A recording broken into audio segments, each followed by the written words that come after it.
Some baseball here at Foley Field. Leighton Finley ready to deliver pitch number one of this long day, but a great day if you're a college baseball fan. Alabama comes in ranked 11th in the country after taking 2 of 3 in their opening series against Tennessee in the 156th meeting between these two teams. Series really close. Alabama trails. They've won 74 times. They've lost 78. There's been 2 ties along the way. 95 from Finley. He's off the plate, 2-0.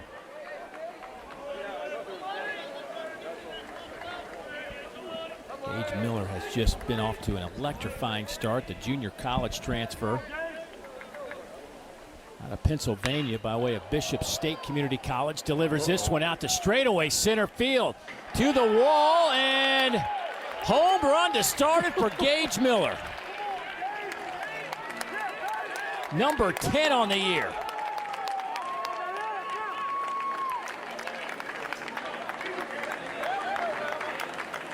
I mean, just it's like a one-man fast break in basketball. Gage Miller just start the game off.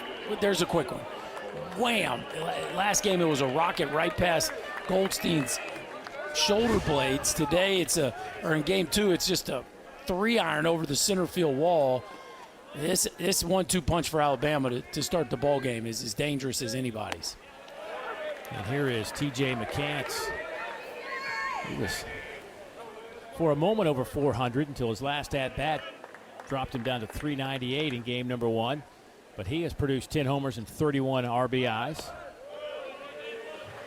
Matter of fact, Gage Miller just took over the team honors with that home run. He now has 32 runs batted in. McCants second in that department, but 10 doubles for McCants as well. Well,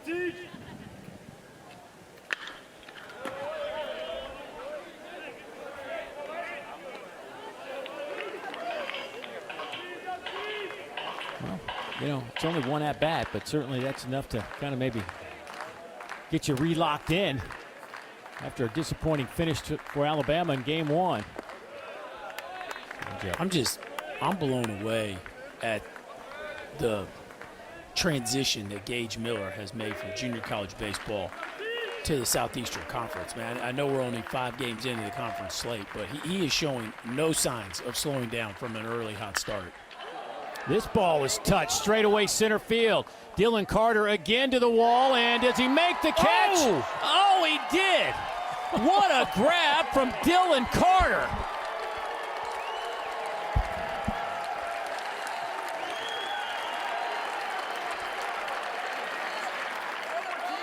Wow.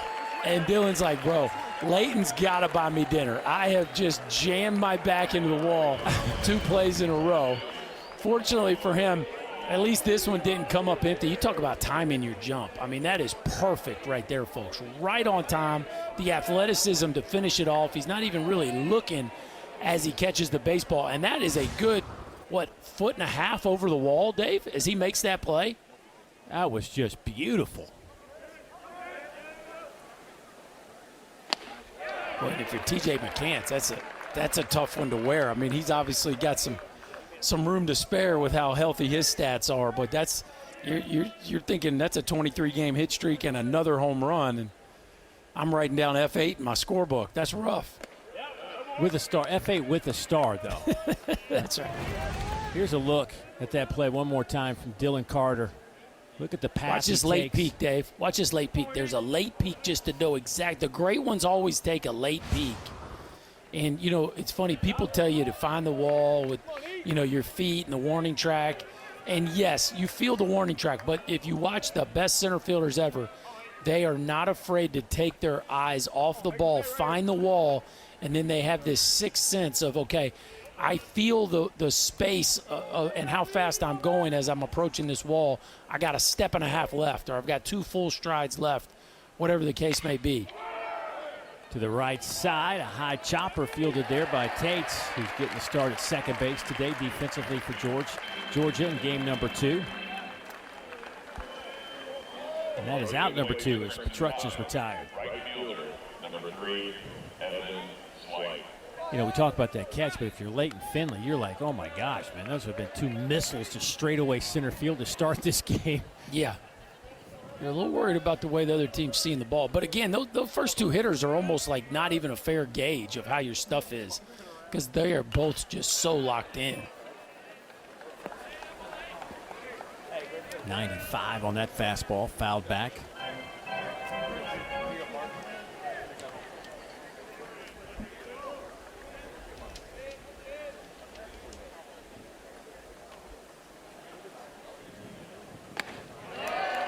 Swing and a miss, another fastball.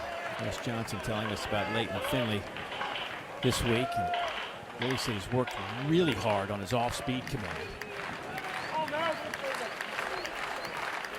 This is the pitch right here he's been trying to work on, the two-strike pitch. And catching too much at the plate. Again, it's been control over command, and that's the one you want, right? It's a 0-2. Throw that thing, starts, just above the knees and fades out of the zone and hope you can get a chase. Certainly nothing wrong with that pitch on an 0-2 count.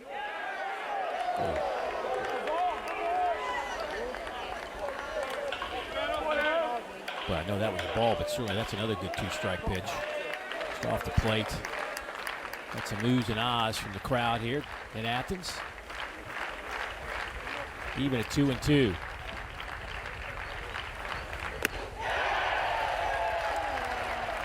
.95 mile. Had a blast in the first inning.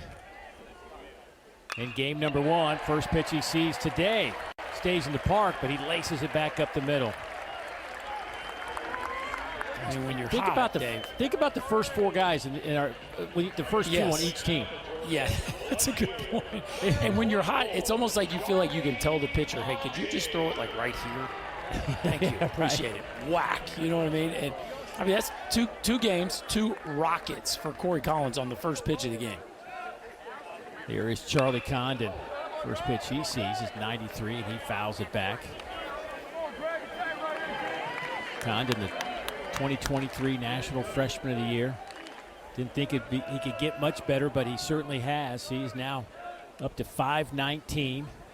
Leads the country in 4 categories: in batting average, hits, total bases, on-base percentage. His on-base percentage is .643. OPS of 1,800 plus.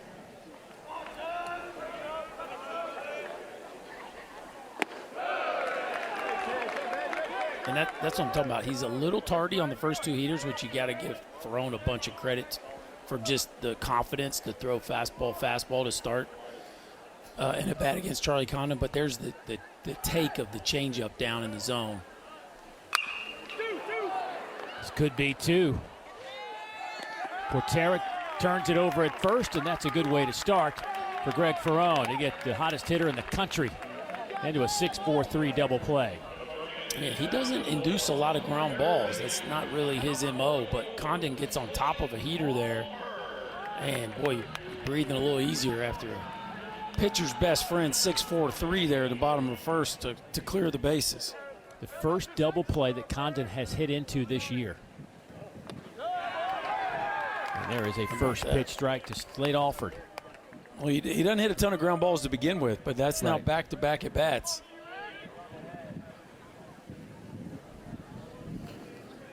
Alford the junior, 1 for 4 in that first game. His average sitting at .333.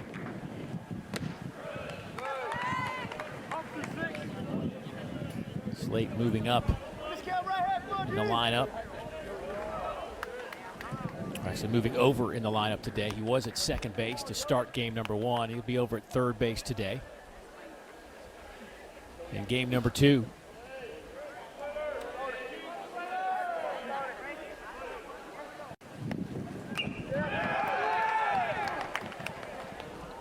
Transfer from Mississippi State, started 40 games, hit .248, 9 homers, but 7 of those 9 were against SEC pitching. He's from Madison, Alabama, where he came out of the state of Alabama as a #1 ranked third baseman. 2021, the 11th best third baseman in the country, according to Perfect Game.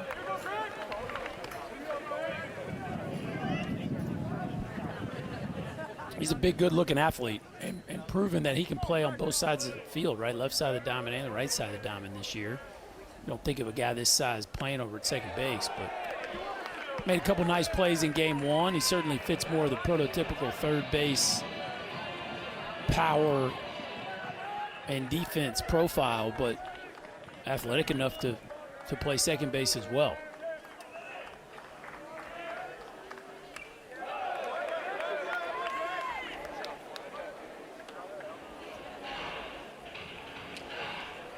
Now, do you get to call timeout for I was thinking the same thing. Here?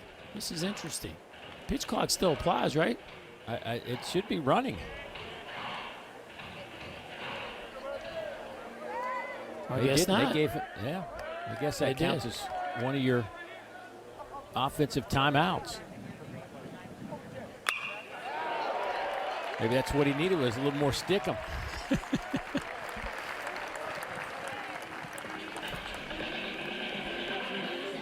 So a 2-out base knock for Slade Alford.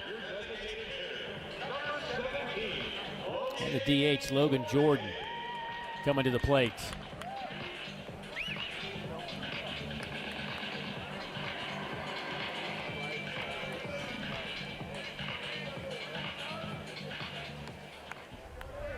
Logan's played in 15 games with 13 starts. Has 10 hits. 5 have been for extra bases. 3 of them have been home runs. He's behind 0-1.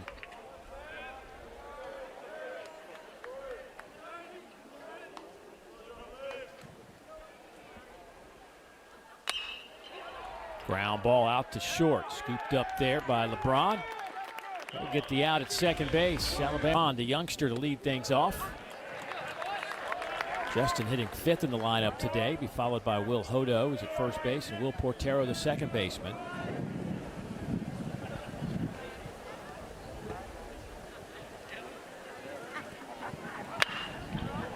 Lifts that one in the air out to right. Trey Phelps backs up, and runs out of room. How about Justin LeBron going oppo and hits his 5th home run of the year? And Alabama leads it 2-0. Wow. So we've already had 2 homers and a homer robbed in the first 5 hitters of the game. And this is a true freshman shortstop on a breaking ball going oppo, Dave. Oppo home run on a breaking ball. And you can see the wind is really whipping left to right now. So anything up in the jet stream from right field, from center field to the right field line's got a chance to leave the yard. That was kind of a no-doubter, honestly. I know it's a short porch, but goodness.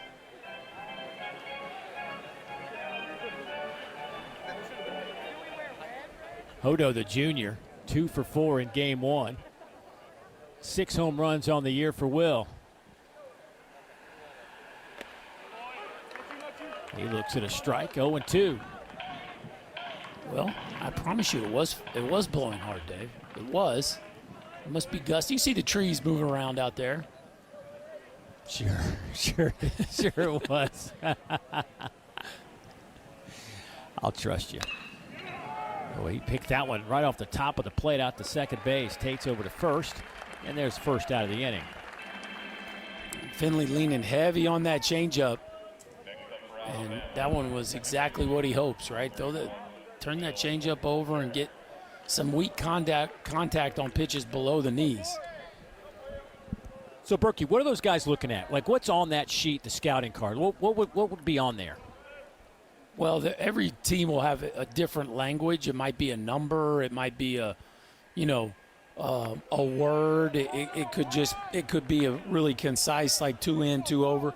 But every team has like their what's considered standard, shift, and then overshift, right? And then there could be variances based on each player off of what your standard defensive alignment is.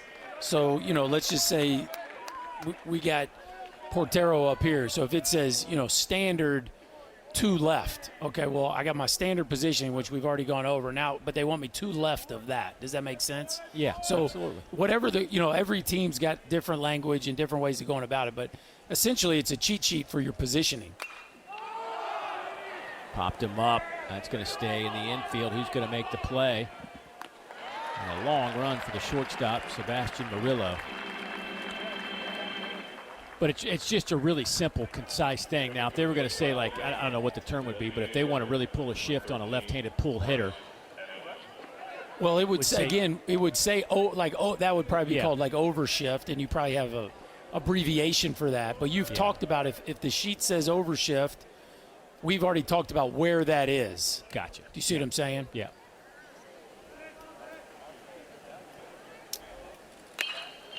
First pitch fouled back. To me, the overshift is when, the second baseman's essentially playing shallow right field. Yeah. The shortstop's all the way on the second base side of the bag. Georgia playing pretty much straight up across the board for Bryce Eblin, the designated hitter. Started game one at second base. Bryce, 370 hitter, 4 homers. Well, a little tapper off the end of the bat. This could be a tough play for Alford, and boy, you can see why Eblin is in the SEC. Of course, Wes, a very respected pitching coach. Matter of fact, a lot of people maybe forgot that he was the first pitching coach in Major League Baseball history to make the move directly from the college ranks to the big leagues when he was hired by the Twins back in 2018. Came back into the college game with LSU, and of course went on to win a national championship last year with the Tigers. And his prized pupil, Paul Skeens. We talked about that a little bit with him, about Paul Skeens and what he did with him. And, obviously Paul worked extremely hard on his body and whatnot, but there were some tweaks they made in hip rotation and getting a little extra power to get him up into that 98 to 100 mile an hour range. Yeah, I think a big part of the reason why Wes Johnson's so sought after, first, from the college game to the big leagues, and then he also made history leaving the big leagues in the middle of the season to go to LSU, right? He did some things nobody's really ever seen, but because he's just so adept at handling the modern day analytics and the body movements and all the things that pitchers are trying to tap into to find an extra gear. He is so good at helping pitchers do that. And so, you get an athlete like Paul Skeens and you speed his hips up a little bit, then you get him out of the Air Force where he's, on a schedule that is just incredibly demanding, and get him at LSU where he can, take a lighter class load, have less off the field responsibilities as opposed to just being in the weight room and working on your craft. And next thing you know, you produce one of the greatest college pitchers of all time. There's a chopper out to short. LeBron. There's a strike over to first base where Hodo stands. There's one out as Trey Phelps is retired. Pretty smooth right there. Number one for Alabama. Can pick it with just about anybody. That one's a catch and throw. You got to transfer it in the blink of an eye, and you got to have enough arm to finish it off. And he just makes that one look easy. Fernando Gonzalez, the catcher. Greg Ferrone on the bump, facing the senior, 4th year at the Georgia program. A man who came to the States in 2018 from Panama City, Panama. Actually lived with a couple of different families while he finished up his high school career.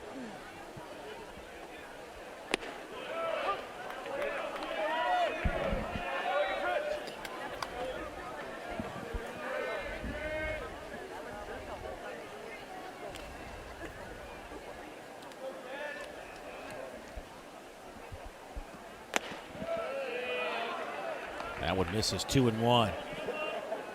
Gonzalez has thrown out 28% of the would-be base stealers over his career. That's an astronomical number. That's pretty good stuff from a guy behind the plate. Gonzalez. Oh, yeah. He's been so valuable for this program behind the plate now for so many years, and continues to grow as a hitter as well. I mean, off to a heck of a start this season with the bat. Yeah, it's his best year offensively for sure. He had 232 last year with a career best 6 homers and 9 doubles. But this season he is already Put together a .345 batting average to this point with a couple of homers, 3 doubles.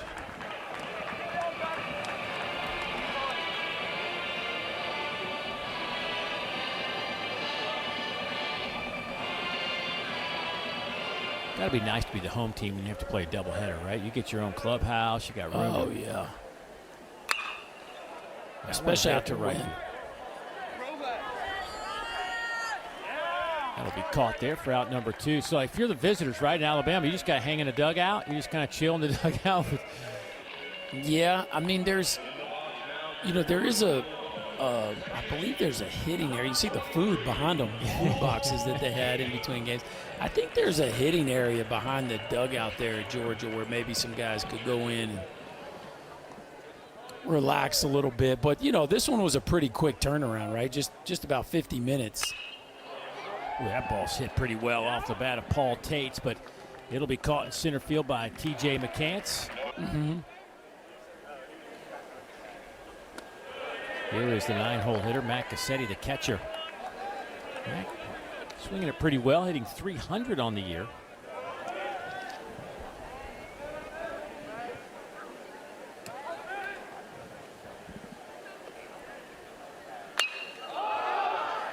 Finley throws him a breaking ball, popped up a mile in the air. Here comes Murillo, and he'll make the catch in the infield. That'll be 1 out. And here comes the aforementioned Gage Miller. And Bert Berkey, you briefly hit on it earlier. It is amazing to me that a guy from junior college wastes no time in getting acclimated to what is SEC-type pitching. I know that, obviously they're playing a lot of non-conference games, but still to come into the SEC and 4 games in and you're just raking like he's still raking is incredible to me after JC ball. I agree. I mean, we've seen tons of guys come and go in this league that show up with crazy, gaudy junior college numbers, and it doesn't translate. But for Miller, he had a fantastic track record on his way here, and it showing no signs of being any different in the Southeastern Conference. He hit a fastball right down the heart of the plate on his first at-bat. Something tells me he's not going to see anything over the middle of the plate at this at-bat. You just have to be careful with him. I mean, he's just so locked in right now. You got to continue to change his eye level. Uh-oh. Boy. He touches this one, and there's no chance. It's into the trees and over the trees in left center. Talk about your heater. Gage Miller with his second home run of the day.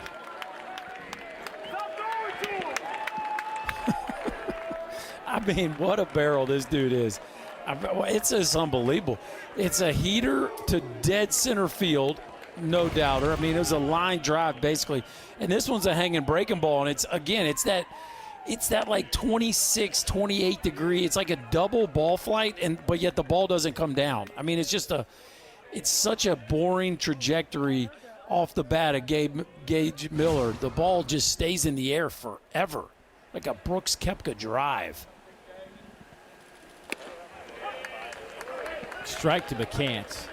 Gage Miller is now hitting, after that home run, he is now hitting .451 on the year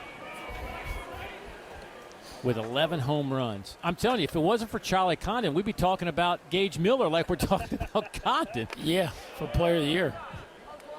I mean, it's incredible how much he impacts the ball. I mean, the homer we saw him hit against Tennessee on Sunday, and then the 2 he's hit here in the first 2 innings today, he is nuking the baseball.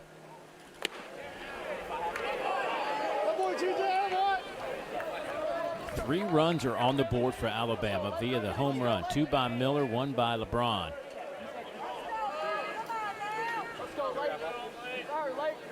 Two and 1 on McCants.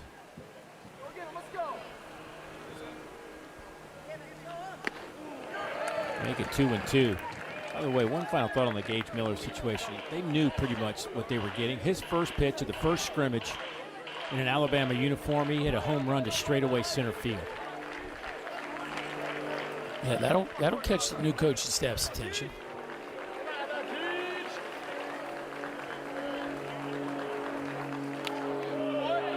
McCants hanging in there, fouls it back.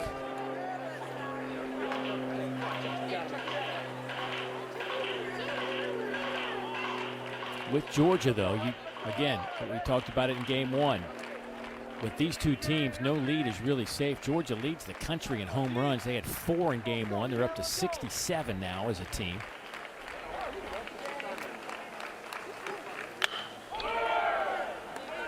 To the right side. Collins will step on the bag, out number 2.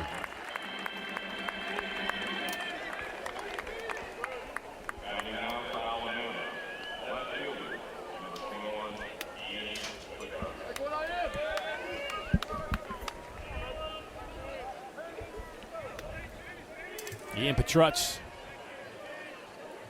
struts up to the plate. He grounded out his first time up.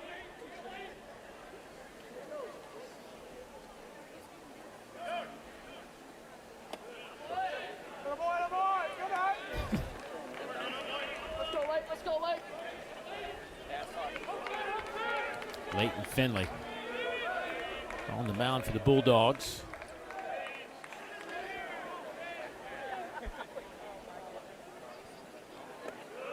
Finley, a big boy, 6'5", 235, just a sophomore.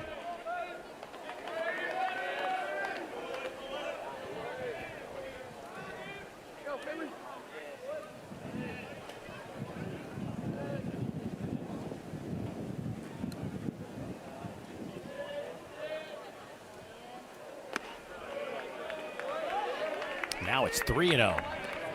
Yeah, tried a couple changeups to start this AB, and now missing with the fastball. And, it's just one of those deals where Finley loves the changeup, loves to get ahead, especially these left-handers with the changeup. But when you miss with a couple of them, you really put yourself in a predictable count.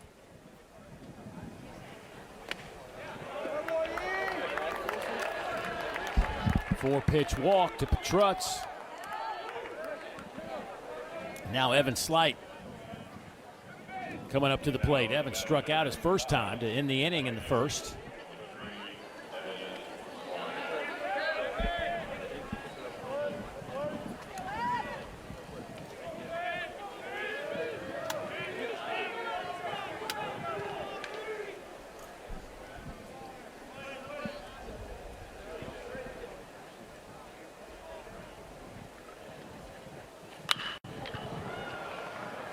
This one's out to left center. It'll be caught there by Charlie Condon, and that'll end. Watch Greg Ferrone work into the third inning. Well, he has been efficient today. Greg Ferrone came in with a 1.57 ERA, or it's down to 1.57 after a couple of scoreless innings.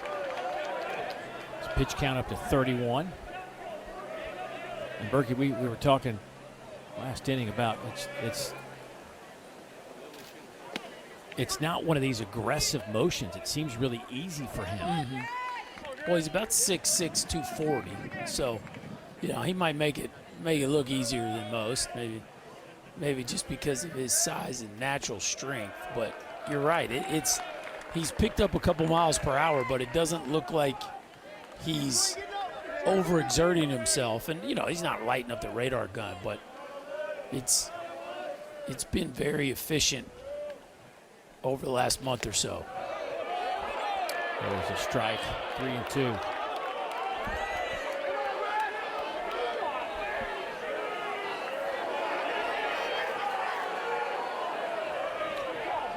Crowd a little.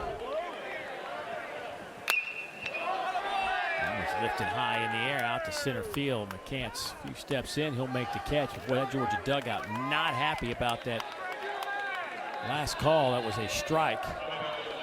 Instead of ball 4, we have a first out of the inning. I'm sure that they're a little hot under the collar in that Georgia dugout after Colby Branch got thrown out after the grand slam walk-off home run. His excessive celebration got him ejected for this game.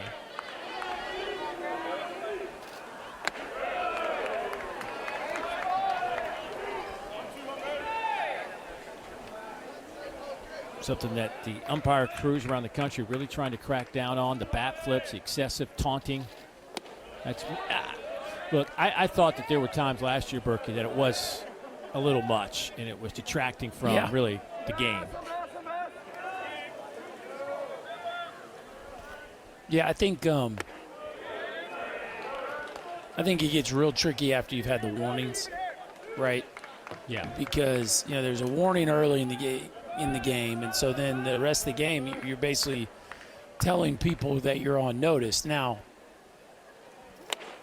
it's still a judgment call from the umpiring crew, right? They don't have to say that was rose to the level of taunting. I mean, especially when you consider it ended the game and it's a walk-off grand slam. But that's the decision they made, and you got to live with it. And to a degree, you can't feel real sorry for Georgia simply because you had already been warned, right? Like, you knew that. Now, you could argue, man, the kid lost his mind. He just hit a walk-off grand slam. Like, give him a little grace. And I would tend to fall on that side of this argument. Georgia was warned in the first inning on a Collins leadoff home run for, I think he had a pretty big bat flip.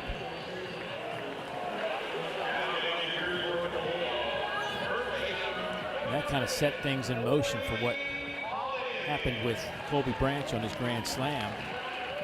And I promise you, he wasn't thinking about that there was a warning 3 hours earlier. No. And was it Collins' homer or after Goldstein's homer where there was the meeting or the warning? I thought it was after the Collins home run, because I think he had a big bat flip after his, if I'm not mistaken, but you might be right. Mm-hmm. Yeah, I mean, you also never know what happens. Is there some sort of back and forth between a player as he's coming across the plate or rounding third or rounding first? Like, you never really know. Yeah. But what we know is once there's a warning, the umpires then have a heightened level of what they're going to deem unsportsmanlike.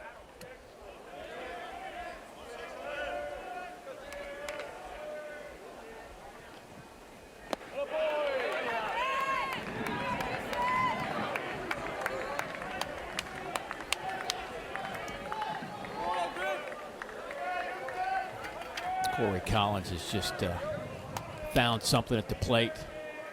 He's now up to 412. Big breaking ball that misses inside, 2-2. Collins just 34 at bats on the year, but his hit total is up to 14 with 8 homers.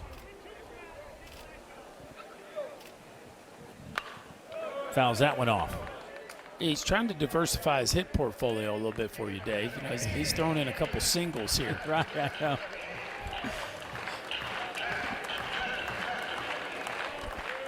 2-2 now. See if Ferrone can induce a ground ball here.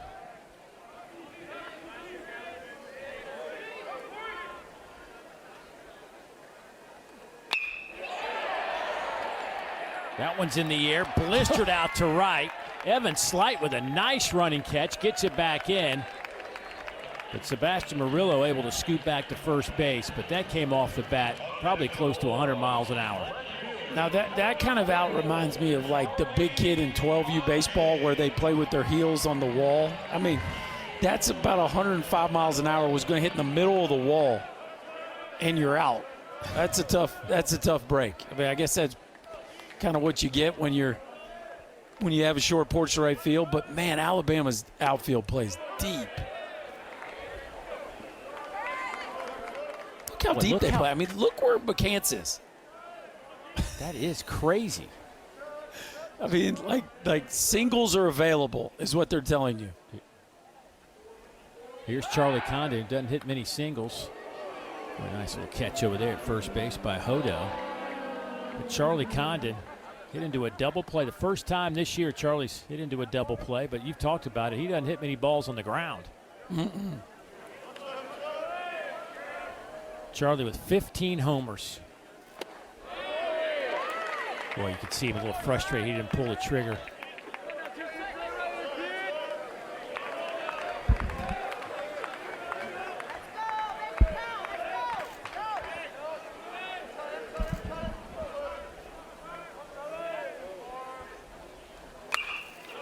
That one's up in the zone. Fouls it back.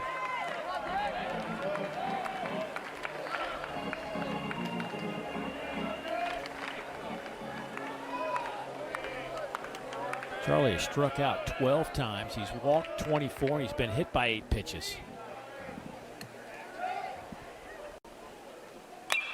Breaking ball. That one's fouled out of play. Well, Ferrone, I tell you what, I got to give Ferrone a bunch of credit. I mean, he has not pitched scared at all to Condon. There has been no nibbling. Gotten ahead and continued to pound the strike zone, even though he's got some room to wiggle with here ahead in the count.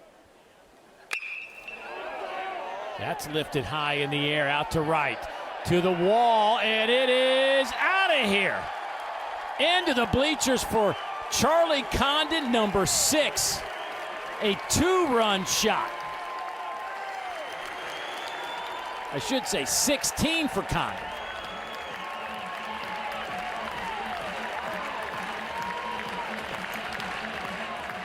Well, again, I don't care how much you make fun of me for saying the wind's blowing left to right. It's blowing left to right. This one, look at the launch angle on that. I bet you it's about 48 degrees straight up off his bat. And you don't have to run too hard on that one because it's either going to be an F9 or a homer. And you see this ball drifting, drifting, drifting. Heck, by the time it lands, it's only 20 feet fair or so. But another home run for Charlie Condon, who now has 3 hits and 2 homers on the day as he continues to just be on a record-setting pace with pretty much everything he's doing offensively.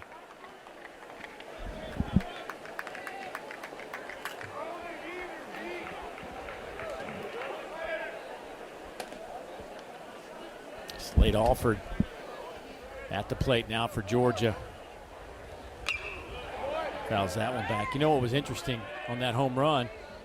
Georgia usually comes out and greets the guys when they have home runs, not around the on-deck circle. None of them left the dugout after they might just be tired of celebrating Charlie. You know what I mean? They might right, exactly. It's tiring. I mean, that's 16 of those now for Charlie Condon.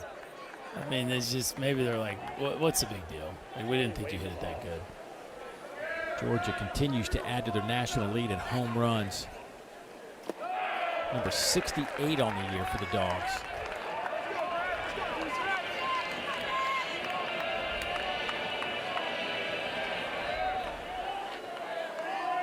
Another 3-2 count on the way. Pitch count getting up there now after what was a relatively quiet couple of innings for Ferrone. That ball is crushed. Does it stay fair? Yes, out of here. Slade Alford with a mash. Number 8.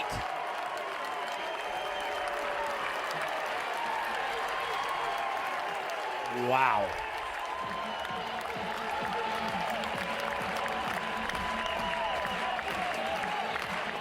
Oh, they're playing it cool in the dugout again. Now, this one had nothing to do with wind or jet stream. I promise you this. If anything, this is against the wind. And look at this is the opposite of the Condon home run. That launch angle is probably about 20, 25 degrees. Just a screamer into the left field trees. Man, this Georgia offense is something.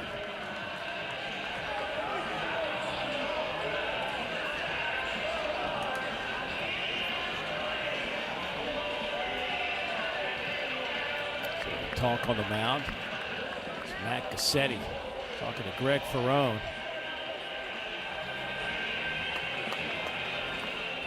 You know, that first home run given up to Charlie Condon, you know, it wasn't a horrible pitch. It was, most ballparks, that's just a pop-up shy of the warning track.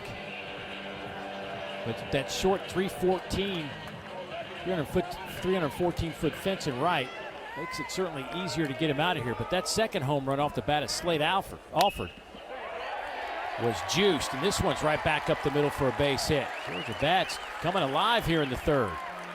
So we talked about the difference in those 2 homers, Dave. Condon's was 96 miles an hour. Alford's was 112. Yeah. So again, we don't need modern day analytics to tell us that those two balls were hit drastically different, but it is nice. Condon's launch was 45 degrees, and Alford's was 22 and a half.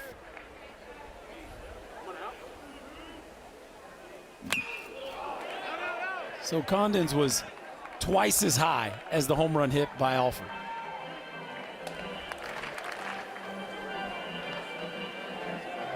Did you tell me one time, like the I don't know if there's a perfect scenario, but like 30-degree angle, launch angle? 28 to 32 is the most common home run launch angle. This is popped up. Shallow right, and the catch is made there by Evan Slight. Runs on the year. Alford now up to 8 home runs and 28 RBIs as the freshman shortstop, Justin LeBron, steps in. He homered. Out to right field, his first time up for his 5th homer of the season. Back in the 2nd inning.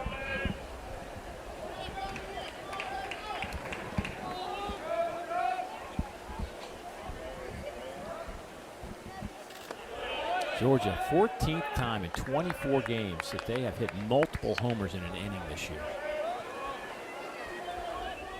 How about the offensive numbers today, Berkey? In 12 innings combined, 33 hits, 9 homers, 4 doubles, and a triple. In 12 innings. That's off the fist over there in that Bermuda Triangle, but Finley covers the base well.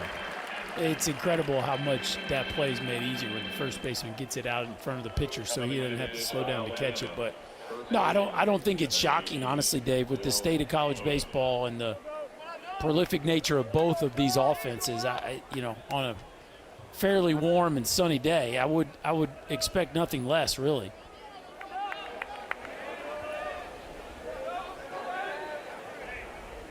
I don't know that we're approaching gorilla ball type offenses. Well, I guess we kind of are in a way. We're past them, Dave. We're past them. Now, nobody's hit 40 yet, but home runs per game, per team, it's past the gorilla ball days. Brandon Larson hit 40. And Berkman. 98. Yeah. Yeah, Berkman and Larson both hit 40 that year, and they decided, well, maybe we need to change the bats. I think it was the next year, the championship game in Omaha was 21-14. And then 99, which happened to be my freshman year, was the first year of a change in the bat. But, whatever's happened to the ball is what's brought the home run back in such extreme manners as it is right now.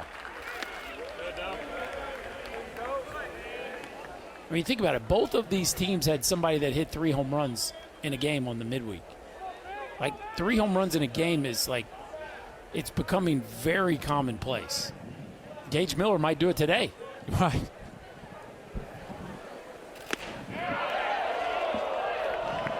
Good spot for that fastball. Hodo wasn't by him. Ty with 3 solo shots. Didn't have any in the first game.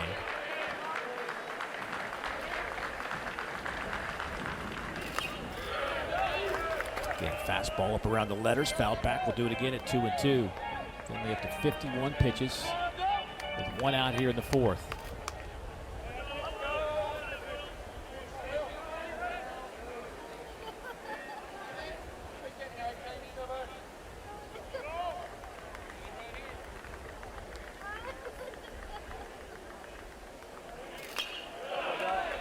Again, elevates a fastball and fouled back. Finley's been living in that 93 to 95 world with his fastball.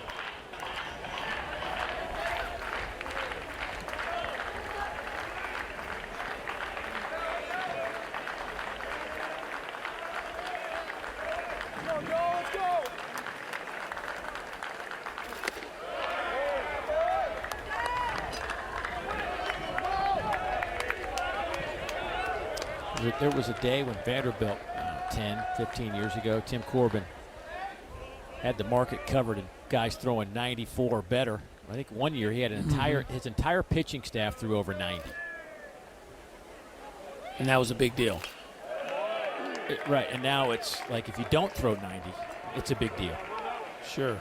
No, that's exactly right.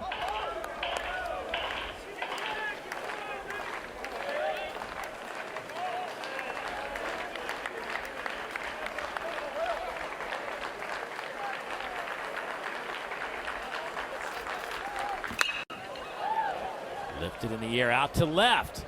This one's deep. Condon to the warning track. Boy, you just don't know when the ball gets up in the air anymore.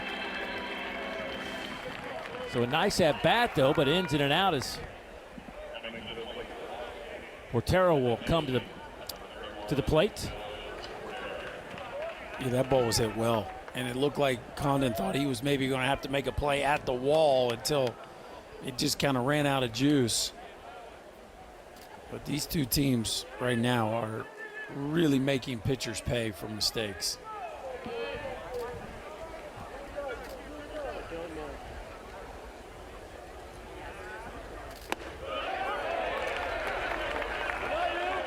There is a strike to Will Portera. Popped up to the shortstop his first time up.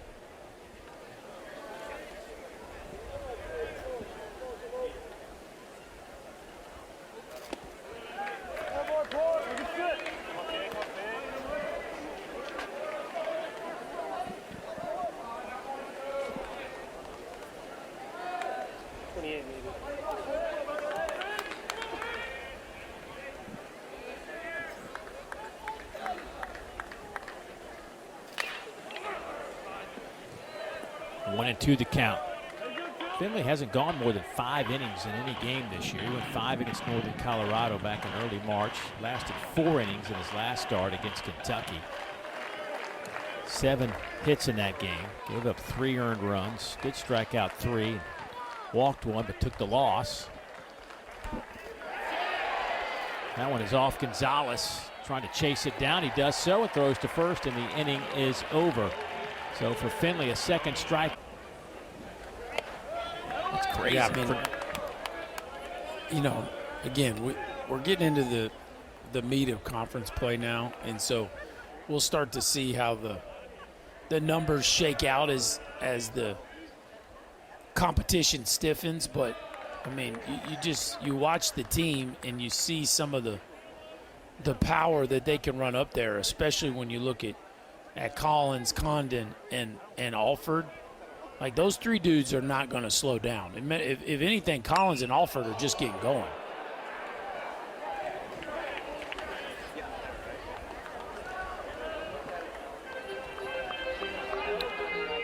I mean, Collins and Condon just this season tied a school record. Both of them have a game where they hit 3 home runs in a game. Is that like a big deal or something? Not anymore, apparently. No, I don't want to take away anything from the players. It is incredible how it's really been post-COVID. 21, 22, 23, 24. The home run has just come back with a vengeance. Gonzalez heading back to the dugout. Out number 1. Little backdoor cutter right here, a little slider that kind of comes out of his hand a little bit further to the outside than I'm sure he designed, but it sneaks back across the outside edge, and that's a tough pitch to pull the trigger on. And he starts Paul Tates off with a strike.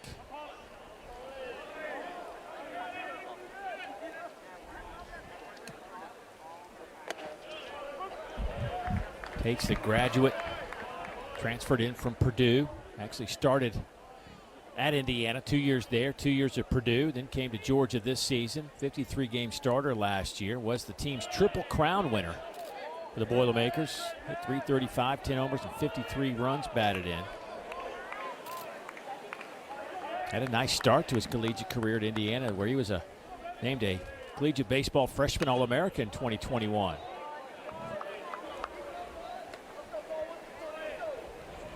Another guy that's been around, played a lot of baseball. He's 23 years old. Mm-hmm.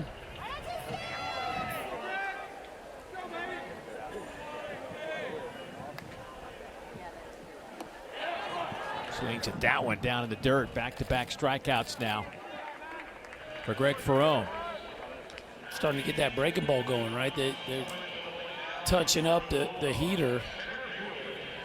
And so Ferrone starting to lean on that slider a little bit with success there, back-to-back punches. Dylan Carter looks like he might have missed a button as well.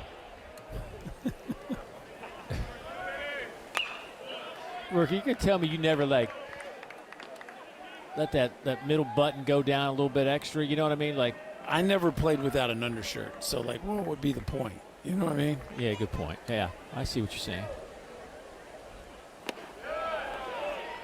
But I don't know, was it Harper? I can't remember what big leaguer kind of made that popular, but I feel like that's kind of a modern deal to just leave a few unbuttoned at the top end.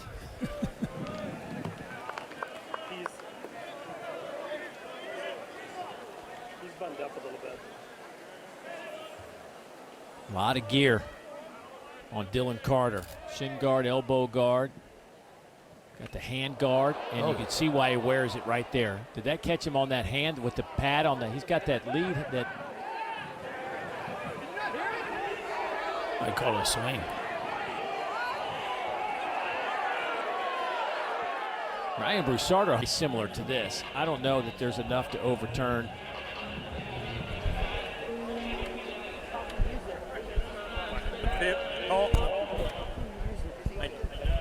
On the field stands, foul ball. So there you go. I mean, I just don't know how there's enough to overturn what was the call on the field for either one of those. And for Dylan Carter in this at bat, and he's behind 1 and 2. Boy, Chadwick didn't have much of a chance, just rolling off the dugout.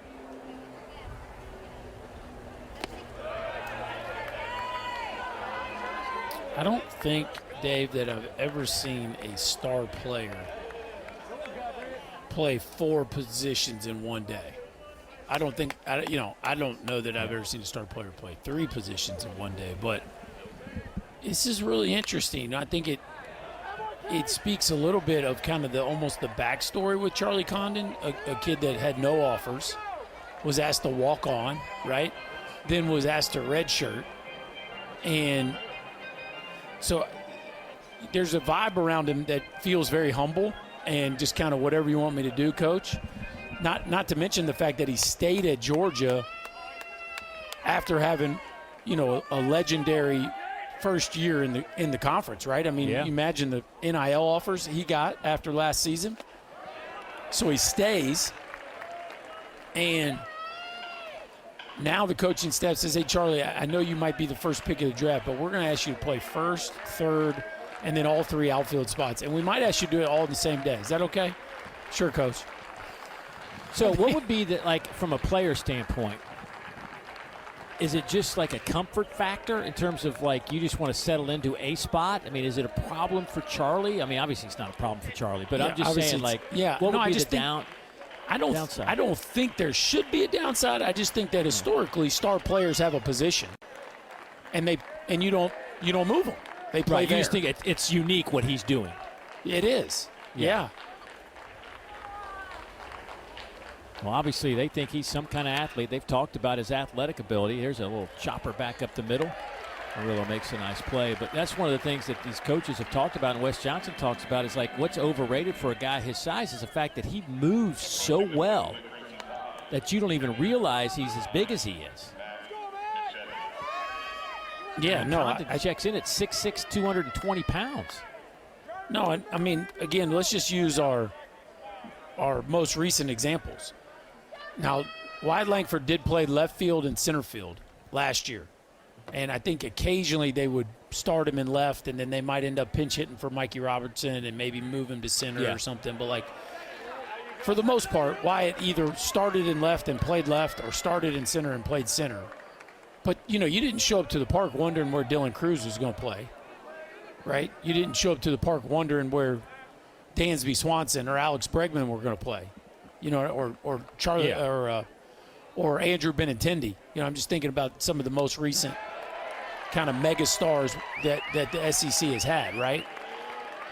Yet I mean, I think it's really cool. This isn't a knock, and I'm sure professional baseball is loving it because, last year was really the first time they'd ever heard his name, and he was playing first base. Right. You could bet it was the first time they heard his name. Yeah. That one's in play on a check swing. That's going to be a base hit. This game's getting weird, bro. What just happened? Gassetti. Boy, we've seen a lot today. As Gage Miller comes back in. Start him off, change up, down and in, and Gage has had back-to-back home runs. Start of the game, home run. Third inning, home run. Up to 11 long balls now, 33 runs batted in. His average is at 451. Breaking ball popped him up right side. Collins in foul territory will make the catch. And I'm sure Leighton Finley is like, finally. Get him out of there.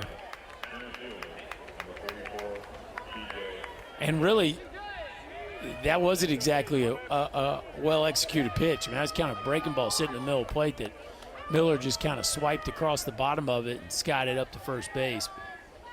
That's dodging a bullet right now with the way Gage Miller's swinging the bat. But now you get McCants. They've got him twice with a fly out and a ground out.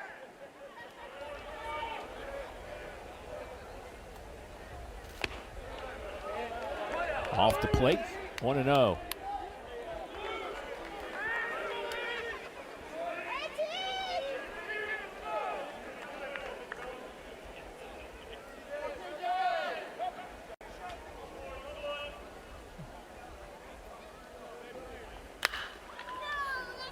I'm trying to think. Up.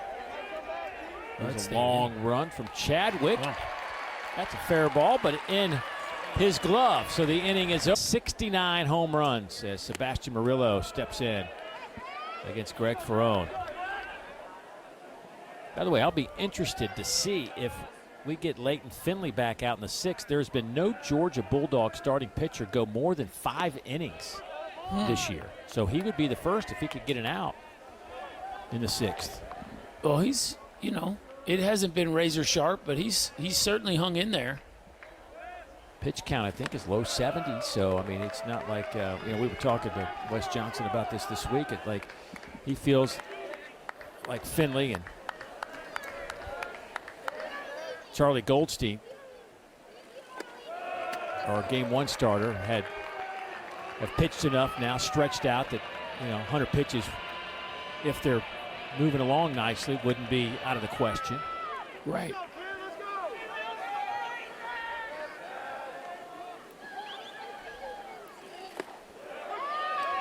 There's a strike, 3-2.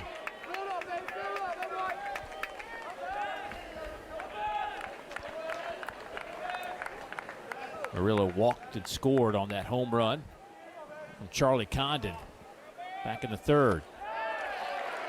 And he'll walk again here in the fifth. Well, you never know what a pitching coach and a pitcher say in the pregame meeting. But one thing I'm certain of what they don't say is, let's walk the 9-hole hitter. I promise you that's not a part with of the nobody game out. plan. Right, with nobody out. Yeah. So, Ferrone's out there in the fifth with just 3 runs, and he's done a decent job of hanging in there so far to this ball game. But you keep walking the 9-hole hitter in front of these first 2 guys, and you're asking for it.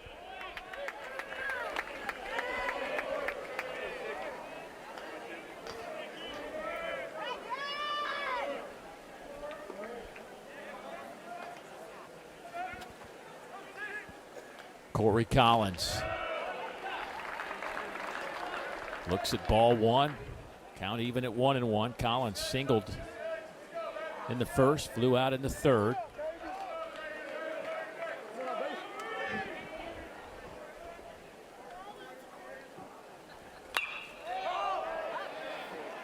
Popped him up left side. Is there room? Here comes LeBron, the shortstop, to make the catch. And he'll run it back in.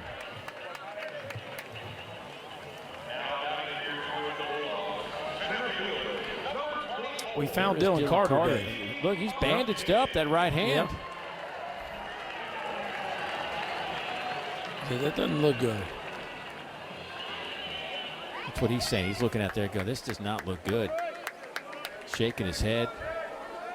Well, look, if he let's hope he's not seriously injured. He's obviously injured enough to come out of the game and get it all taped up, but there can't be many things worse than getting injured on a hit by pitch and not even being awarded your base. So I certainly feel his pain.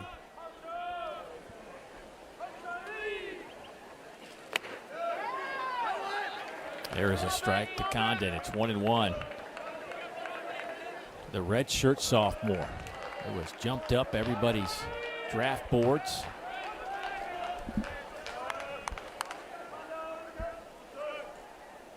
Some say he could be 1-1 this year in the draft. Oof. Blisters that one out to left with 1 out. So 2 on and 1 out now for the Dogs. His second hit today, 2 for 3. It's a laser show, and that's really the only way you can describe it. You feel like it's really kind of a small victory when you keep him in the yard. He's so locked in right now. It's average 524 after that base hit.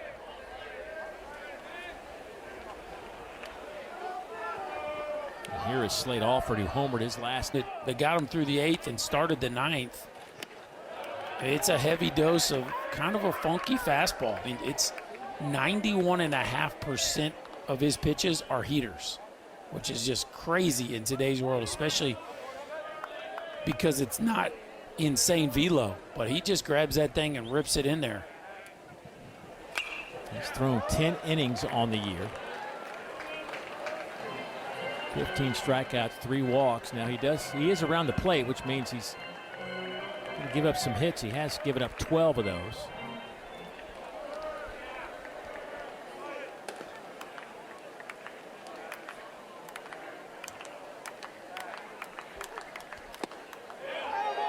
That one just misses. Interesting that they went lefty here with Georgia with 2 righties. Yeah. I think this was less about the matchup of righty-left and more of just they felt like Ferrone, the 3rd time through, was not the best matchup at that point anymore.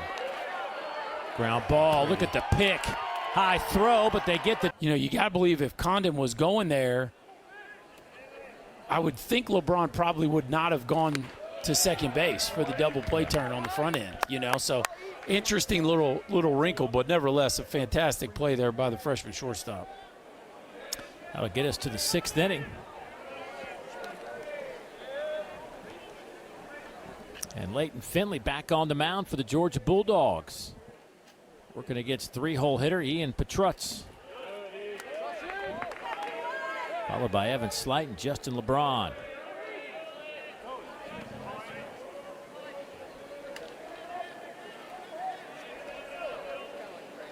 Alabama 4 hits, Georgia 6 hits. 2 of those 4 hits, or actually 3 of those 4 hits for Alabama left the yard. Well, that's up and in, 93 miles an hour. Meanwhile, for Georgia, of their 6 hits, 2 of them have left the yard.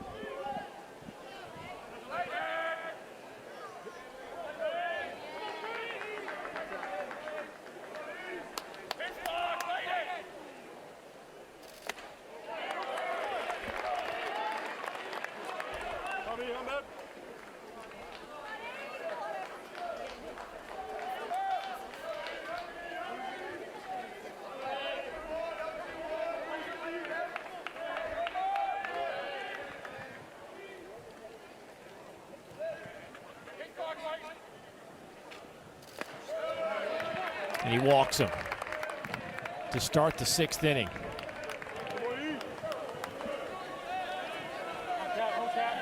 Have extra base hit potential, and so as Finley gets deep into the ball game here and the stuff maybe starts to waver, you got to be careful.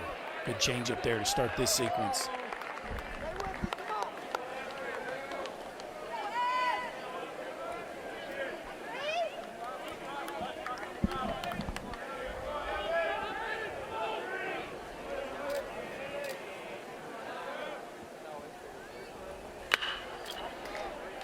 Fly ball down the line in left. Chadwick in foul territory will make the catch there and get it in quickly for out number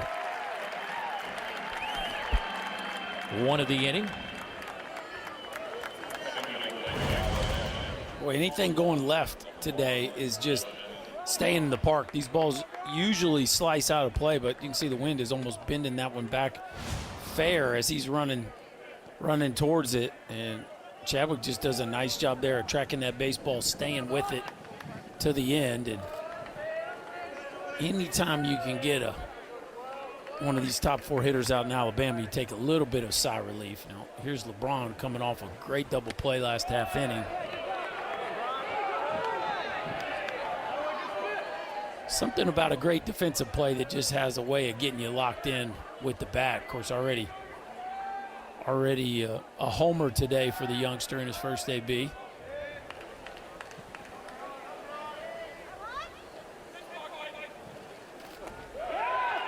And that one gets past Gonzalez. Fernando just took a swipe at it, went right underneath his glove.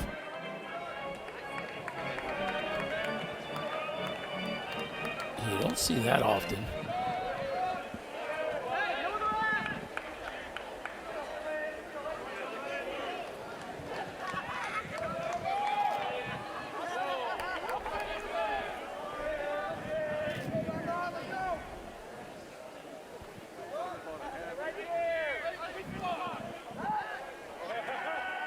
So he had to make the move. He knew that was a heads-up play by Finley. The clock was winding down. He wasn't ready for that pitch, so he got on the mound and pointed to his second baseman, Tates, and says, I gotta do this. I got to make a baseball play to reset the clock. To make a legit pickoff. Yeah, nice way of subverting the system there. Oh, goodness. Well, that's 2 that have gotten to the backstop, but this time it came right back to Gonzalez. Boy, there just seems to be something out of sync right now between Gonzalez and Finley.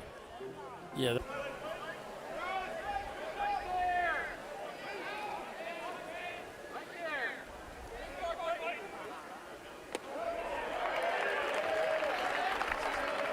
How about that? 3-0. Slider right on the outside corner. It just lets you know what he's feeling most confident with from a strike throwing perspective. Braun had that home run to right field his first at bat. And now he draws a walk here, and you wonder if that's going to be it for Finley now. So the pitch count is up to 82. Wes Johnson already been out to the mound once this inning.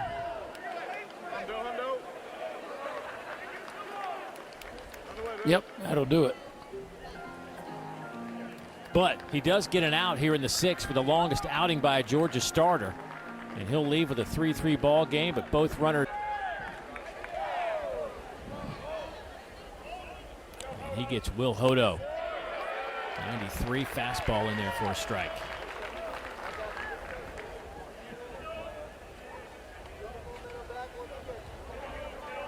Two on and 1 down. Off the end of the bat. Can they turn 2? Oh, boy, how about the shortstop? Murillo having to cover the bag.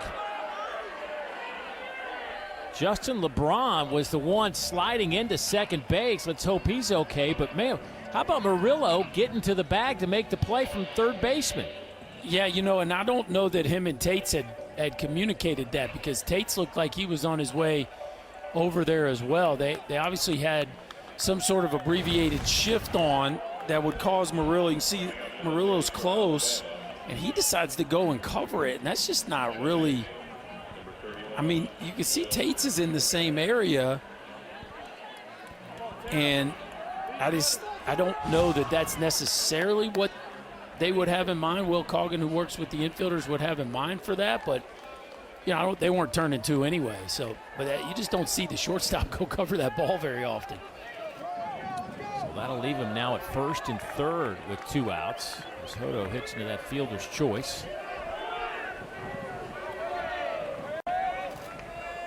Trutz over at third. Portera steps in.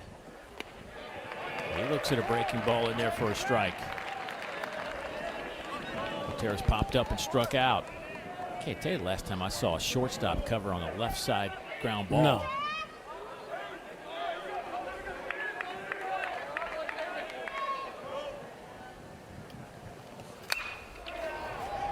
That one's out to center field, but not hard enough. But I think Condon and Hagen Smith might be front and center on that class.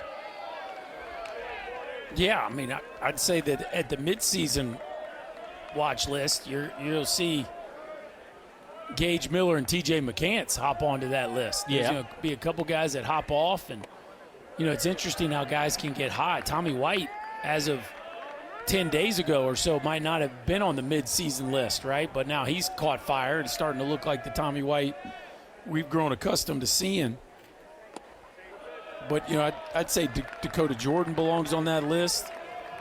I think the level at which Miller and McCants have played would certainly, it doesn't feel fluky now that we're 20-plus games in.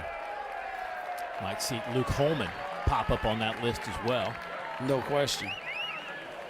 Luke's got a .7 ERA. Opponents hitting 150 against the LSU starter. He's 5-1 in 34 innings of work with 56 Ks and 8 walks. We talk about Hagen Smith now.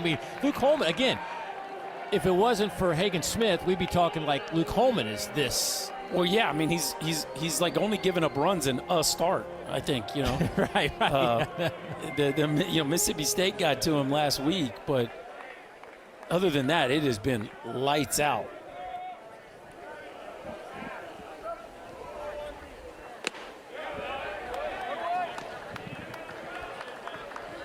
Matthew Heiberger, the freshman, trying to chew up a few innings here for this Alabama bullpen as he faces Trey Phelps, another freshman. This one's out to right field. Evan Slight there to make the catch, out number 1.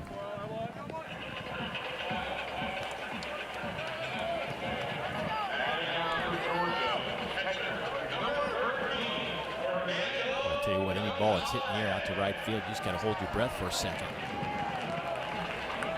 Yeah, you get some air. That one didn't have quite enough launch on it, but anything that has some air under it with backspin's got a chance to fly into the bleachers out there. Gonzalez a little bit late on that one, 0-1.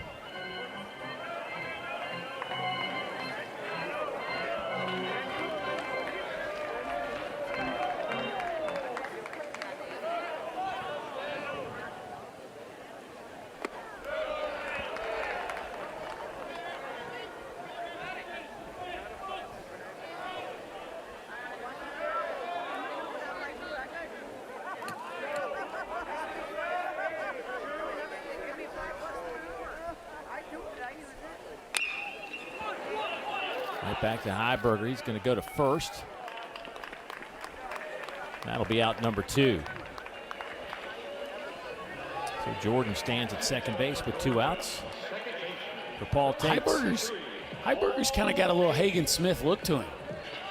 There's a little bit of that just kind of uncomfortable left-hander. Now, Hagen Smith obviously has got that slider, and there's just so much swing and miss. Even from his freshman year, there was so much swing and miss. But when you look at a kid like Heiberger, who's a freshman and standing out on the mound, we saw him last week against Tennessee be very effective as well, but he's standing out there on the mound basically with one pitch, and he's having success.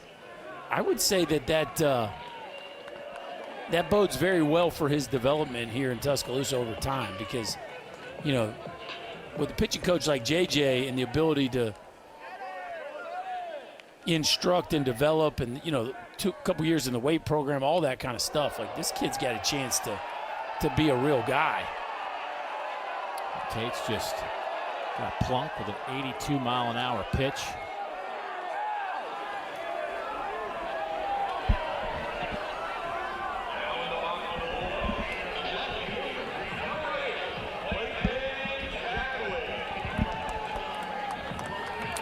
So here comes Chadwick to the batter's box. Chadwick unfortunately had to come in for one pitch on a 1-2 count for Dylan Carter, who got hurt. There's one swing and a strikeout, but that strikeout goes to Carter, doesn't go to Chadwick. Now he sees one up and in. Crowd here in Athens at Foley Field getting a little restless after the hit batter, and then that one, some chin music on Chadwick. Yeah, it's actually one of those neat at-bats as a pinch hitter where you have nothing to lose. If you get a hit, it's yours. Ground ball to the right side, gathered there by Hodo. He'll step on the bag. Tied at 3. Colton Smith on the mound for the Bulldogs. Colton, the sophomore out of Ocala, Florida, went to Forest High School. His second year with the Bulldogs.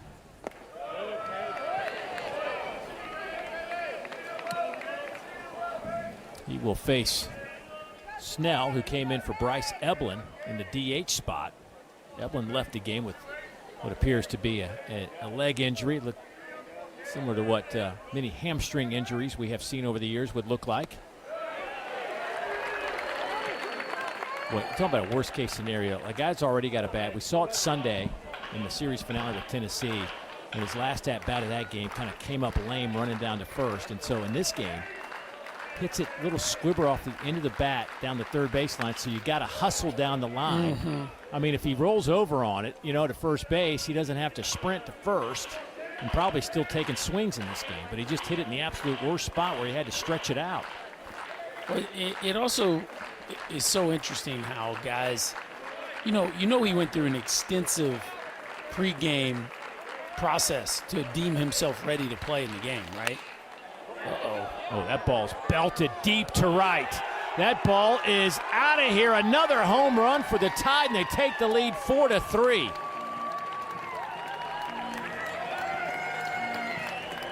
Cade Snell's second home run of the year, and just his 4th hit of the season.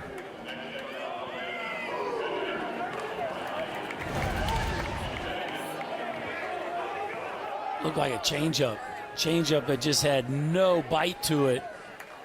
And Snell gets in his back knee. Look at him get down there in that left knee, and that was a no-doubter. We talked about it. You hit a ball good to right field today, and you can slow roll your way around the bags.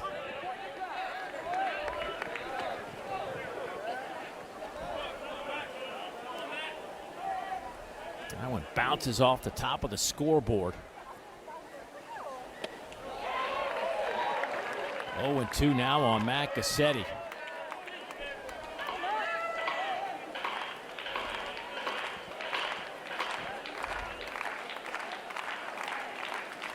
Gassetti 1 for 2. He's in there, fouls that one off just barely. How about Snell? Former Auburn Tiger. Also spent time at Wallace State Community College. At Dothan, Alabama, redshirt junior. Hadn't played much baseball this year. This is just his 6th appearance of the season. He started 3 games. That one has popped up. Sebastian Murillo says he has it. That'll be the first out. He gets some work against the Bulldogs because of an injury to Bryce Eblin and gives his team a 1-run lead on the blast to right field. You just never know. You never know when your number might be called. You never know when it's going to be your day either.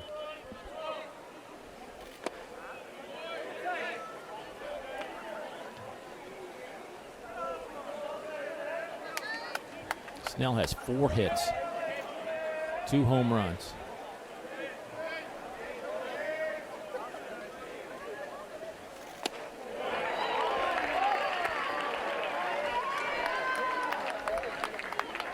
Here's a guy with 2 home runs, Gage Miller.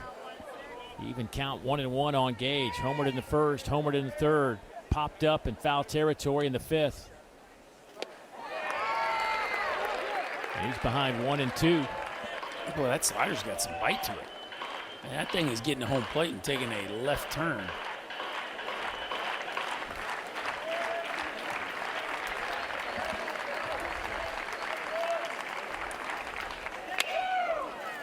There's a chopper, Murillo. Chest high, throws a strike over to Collins at first.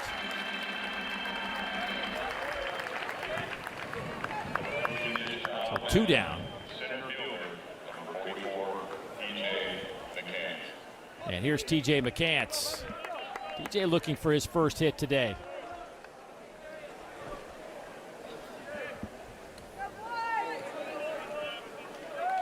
Starting to get interesting here with a 22-game hit streak, Dave. When you get a home run robbed in your first AB, when you're trying to protect a long hit streak, you got to have at least some thoughts. What's going on here? Hold on now.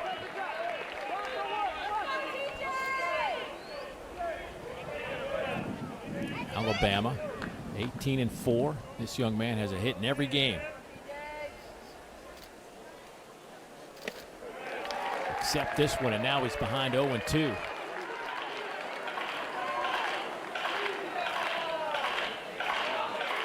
I mean, I know he's probably not thinking about it right now, but do you think he's paying attention to his hit streak? I mean, it'd be I don't see how you couldn't be thinking. You're not thinking about it like you're saying right in the moment, but yeah, throughout the course of the day, it's popping up in your mind for sure. Like, man, I only have like maybe one more at bat. I better get something done.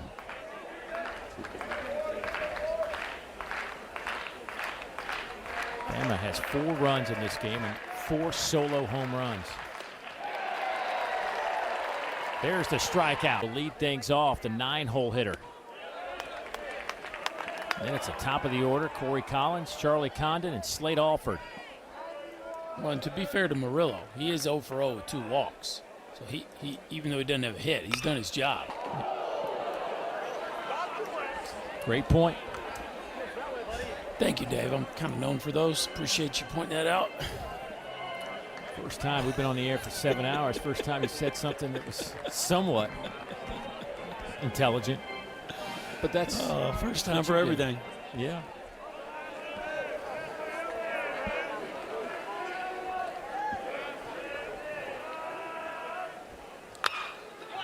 Ground ball over to Miller. So Gage makes the play, 1 down.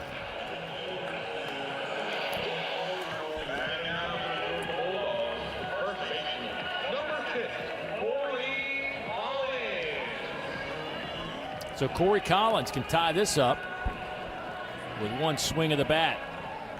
8 homers on the year.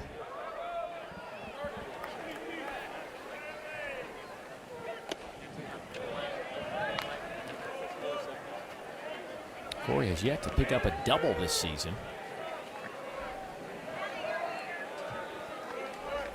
He has singled. Fouls that one off 1-1. He flew out to right field and popped up to the shortstop his last time up.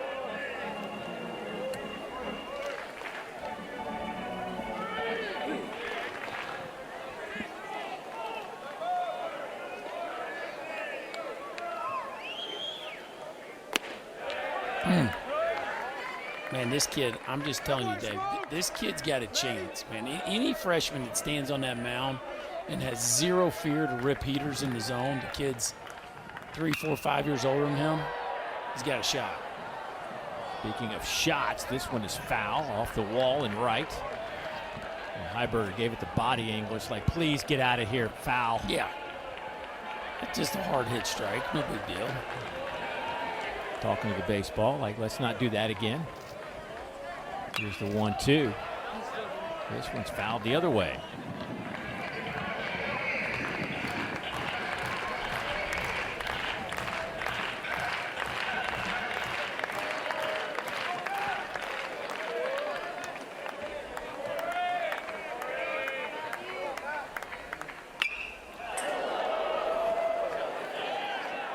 Now this is where we talk about the comparison with Hagen Smith. This is where he's got to improve, right? You got this 1-2 count left on left. This is where you got to really be able to command that breaking ball and throw that snapdragon off the edge. What you tried to do right there, and just not a competitive pitch.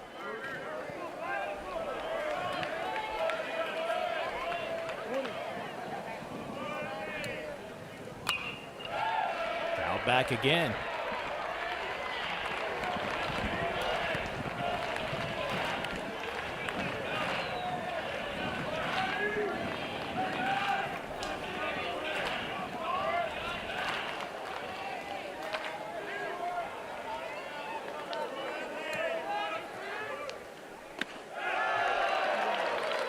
Collins has got the count to 3-2. The splits for Corey Collins. Tearing up right-handers. And tears up this left-hander. Boy, what an at-bat by Collins. A one-out base hit to the right side. His second hit today. Yeah, the longer that at-bat went on, the better you felt about Collins' chances of eventually finding one he liked. There's just something a little funky about Heiberger, but you could tell as the at-bat unraveled that Collins was starting to dial it in. Obviously, veteran player that's been around the block, seeing everything the league has to offer, from right-handers, left-handers, you name it. Has to work down around the knees. Boy, gets an awkward swing from Condon to start Condon this at bat. Yeah, he was juiced up, ready to hit good old number one right there. Davis, average fastball 93 to 95.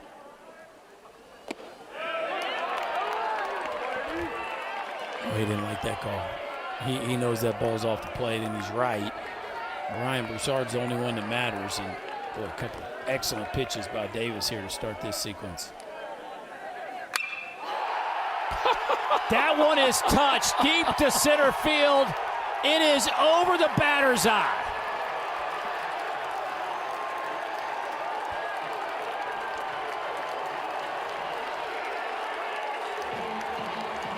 Charlie Condon. Do your thing, young man. I mean, what do you say? He's ticked off at the umpire. He just slider to start the AB. Davis tries to climb the ladder and launch piece. No, thank you. Watch Gassetti. Look at Gassetti. Oh, goodness. He can't even watch. That ball was disintegrated. We never saw it again. It left the facility. It's in the middle of the tennis courts over the batter's eye to straightaway center field. Charlie Condon, his third homer on the day. And now your national leader is, unless Grant Nips hit a couple today, Charlie Condon continues to amaze. I mean, what else do you say? It is absolutely incredible to watch him hit. Folks, if Charlie Condon is in your area, go see him play. Go it's gonna cost immediately. It's going to cost you a lot more if you're going to watch him play in the future. This is crazy what he's doing.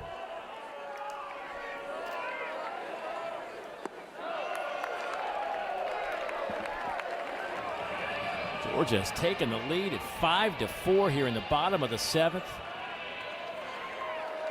Condon with 17 home runs on the year.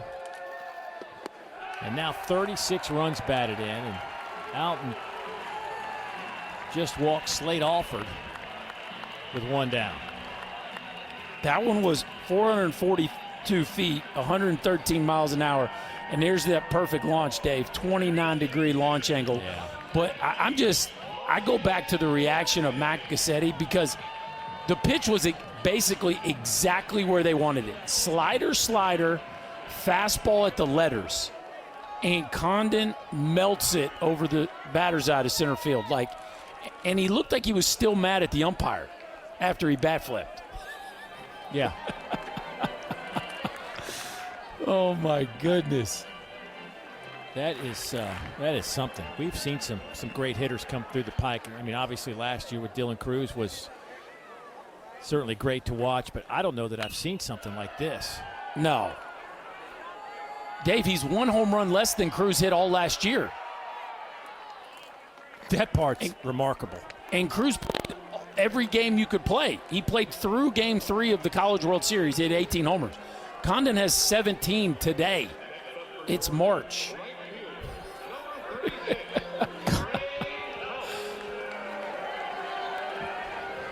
You know, I was looking through Georgia's notes and all-time leading home run hitters. Gordon Beckham, great Bulldog, obviously big leaguer, had 53 home runs in 06, 07, 08 in his career.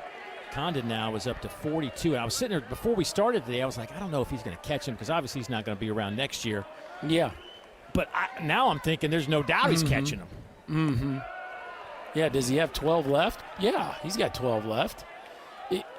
Beckham hit what? Did Beckham hit like 25? What did Beckham had a monster year, didn't he? Yeah, I think it was 20. I think it was 28 in 08. Yeah, Okay. 28 in 08.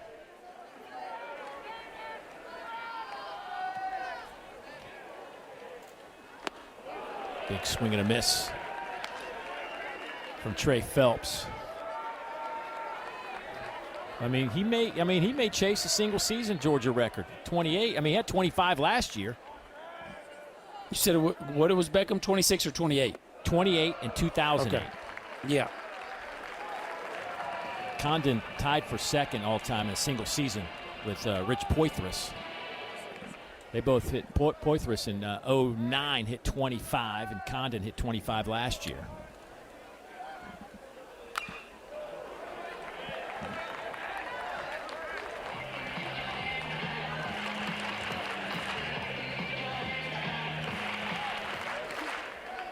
I mean, think about Beckham's year in 08. I'm just sitting here looking at some of these numbers. He hit 411 with 28 bombs in 2008. Yeah, he was incredible that season.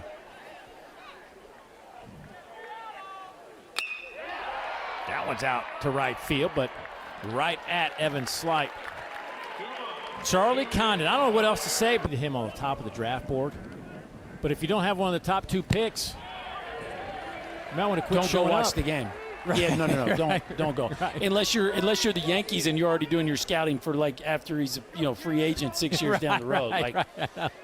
I thought Wyatt Langford was the best college hitter I had ever seen, and this kid, I mean,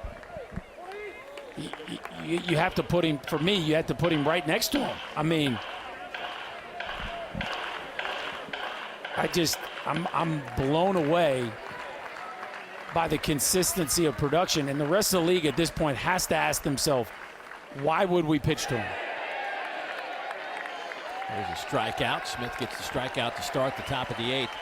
The other thing that comes to mind when I start thinking about Charlie Condon is how did all these coaches miss on him Yeah. coming out of high school? Again, I mean, no he just- scholarship offers, just a walk-on offer at Georgia.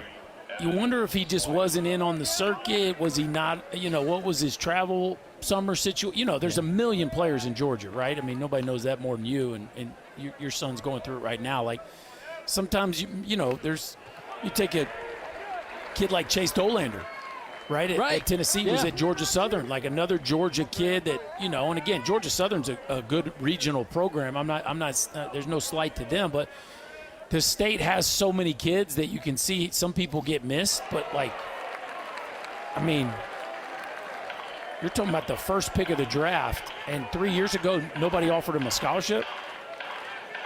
Right, he could have walked away from baseball and just been a student somewhere. Well, I think he was thinking about playing college football, Right. because he was a really good high school football player. Off the fist, boy, that finds a little seam in the defense. That time the shift cost you a bit. That would have been right in the glove of the shortstop, Murillo, but instead it's a base hit for Evan Slight, his first today. But yeah, I mean, you and I were talking off air in between innings. It's just like, not only is the offensive production, at an all-time level, but he's played 4 positions today, and he's looked really good playing all 4 of them.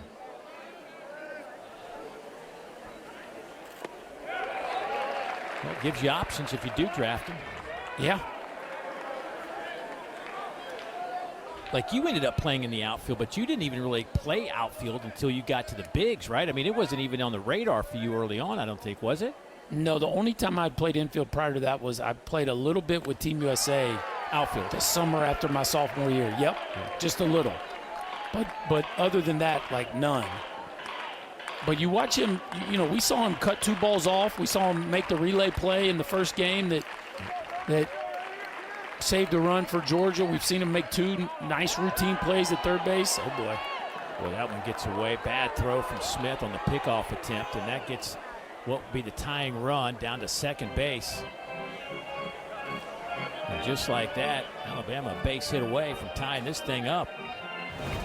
I I thought Petrarch missed a chance to go to third here. Or excuse me, Slight. Look how, I mean, this is a lot of foul ground there. I thought he could have gone to third. Boy, you'd love to have him at third right here in an 0-2 count with one out.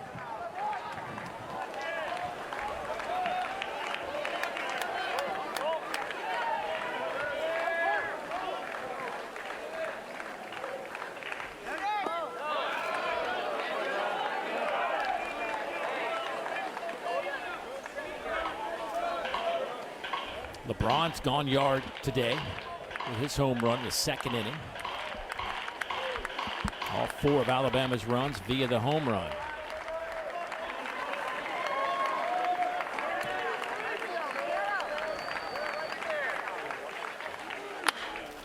Ground ball left side, fielded there by Alford. One hops it across, safe. You see the speed from the freshman Justin LeBron. And now they're at first and second and one out. Boy, that kid can really run. He had an infield hit in the first game, and now looks like they're going to replay this one. This is, Davis, I mean, it takes Alford a little bit to his right. This is a ground ball to third.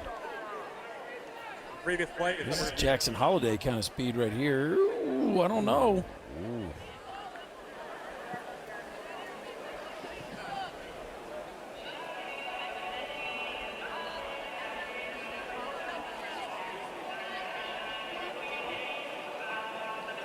Out. What do you got? I think they're going to overturn it. Here we go. After further review, the call on the field stands. Stands. Interesting. I wonder what would make that stand. Because there was a really good look at where the ball was and where his foot was. Yeah, I'd say we have that ball hit the knob of the bat. Right. I My agree opinion. with you. Yeah. I think it was clear. Yes. But anyway, here's a chance now. Alabama down a run. First pitch strike to Will Hodo. The Crimson Tide first baseman grounded out, flew out, and hit into a fielder's choice. Will hitting .269 on the year. He does have 6 home runs. Oh, it just misses. A little up and away. Now, Dave, in the focus on whether LeBron was out or safe at first base, I realize Evan Slight is still at second. Yeah. So he's missed a couple chances to go to third. 2 strikes.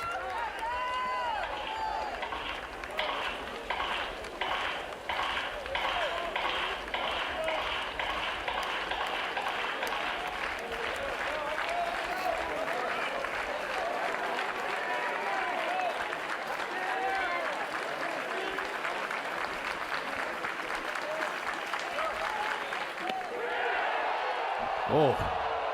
Whew. Boy, Smith not happy. That wasn't the third strike. A little backdoor breaking ball right there.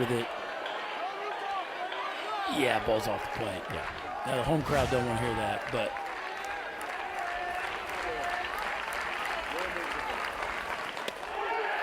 Heater. 95 miles an hour. Out number 2. that's a big time sequence right there. Start a breaking ball up and off the plate and try to wrap around the corner, and then just dart one at the bottom and knock a little black off the edge.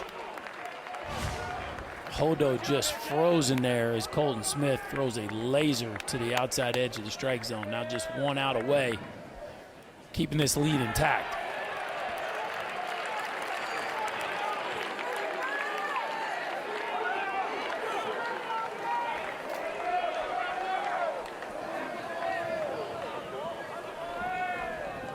Oh and 1 on Will Portera.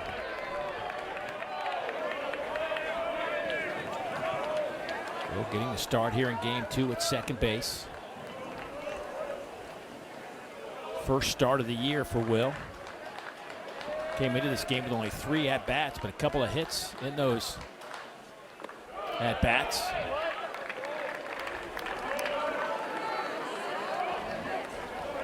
for his first hit this afternoon.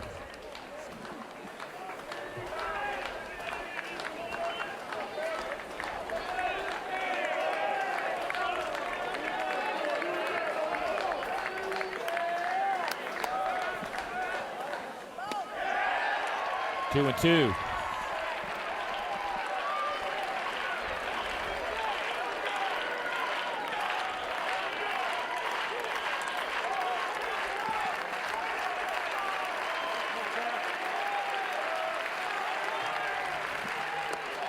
Oh, what a take.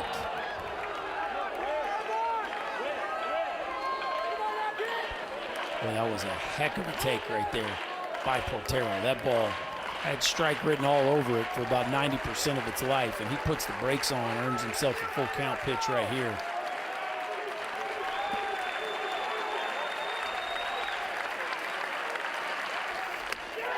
Swing and a miss. Another nail biter. First game ended up being a walk-off grand slam for the Georgia victory. They win it 9-5, and here it's a 5-4 one-run game as we're in the bottom of the 8th inning. Fernando Gonzalez will lead things off for the Dogs. Fernando hitting 7th in the lineup. Then it's Tates, Chadwick, and Murillo.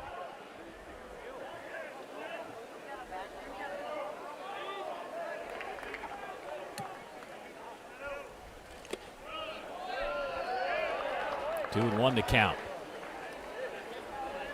Well, you better have a short memory to be coming out of the bullpen these days. If you're Alton Davis, got to come in with a runner on to face Charlie Condon, your first batter. And you're ahead 0-2, by the way, with two perfect pitches. Yeah. Didn't you hit your spot on 0-2? And then the ball is launched to parts unknown. I mean, what are you supposed to do? Like, Coach, I just threw 3 perfect pitches. And he starts off the 8th with a walk of Gonzalez.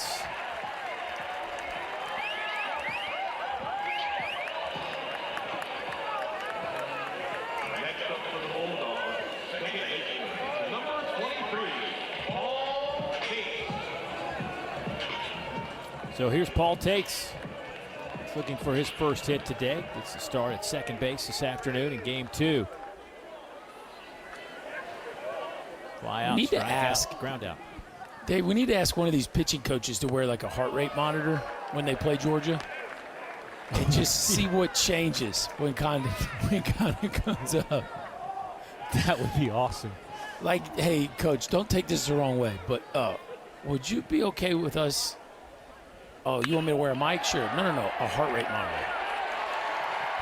That's a one-hopper off the wall. Slight scoops it up. Georgia will have him at the corners, and nobody's out.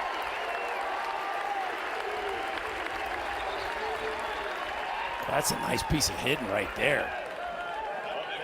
I mean, Tates just lets that ball travel and barrels it up with a fantastic job of controlling the angle of the bat. That's a ball you see so many people cut and foul off, but Tates hammers it to the backside. Now Georgia looking for some insurance here.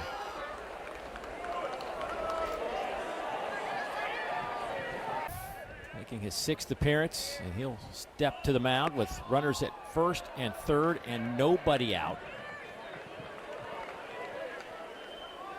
As Chadwick steps to the plate.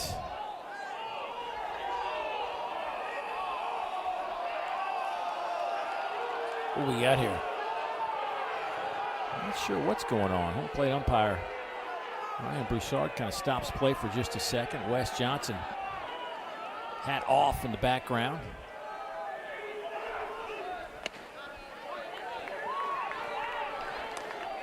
This is one of the biggest arms in the league now, Dave. Average fastball velo for Pierce George, 99. That's his average heater.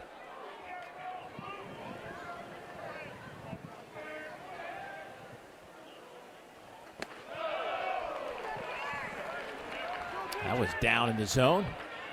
Ball 2 to Clayton Chadwick. Again, Clayton comes into the game replacing Dylan Carter, who got hit by a pitch. Hurt his hand, had to leave the game.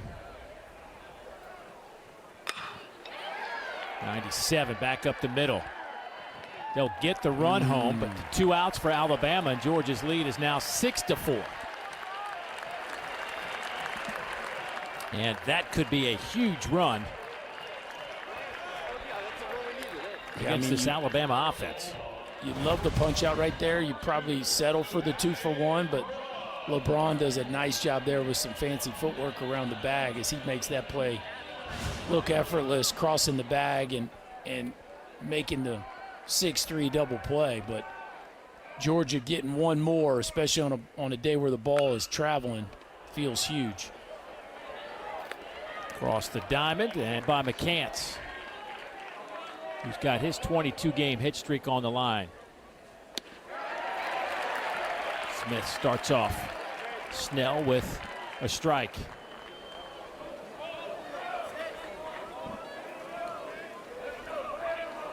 Cade with a solo home run in the 7th. Did he go? No.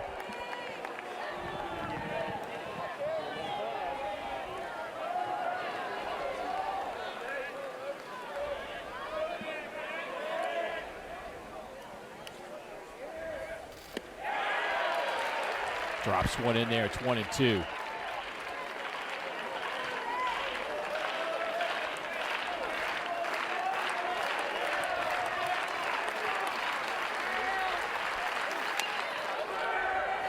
Little tapper back to the mound. Smith over to Collins, 1 down.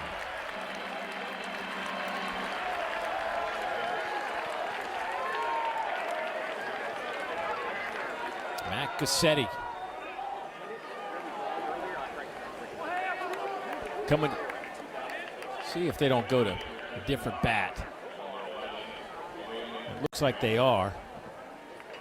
Going to grab Will Hamiter, who was our DH in game number 1.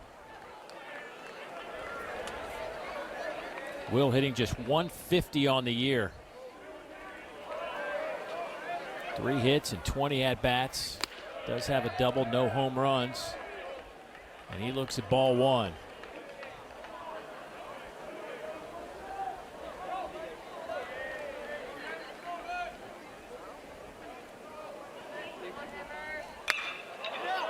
That ball's lifted in the air out to left.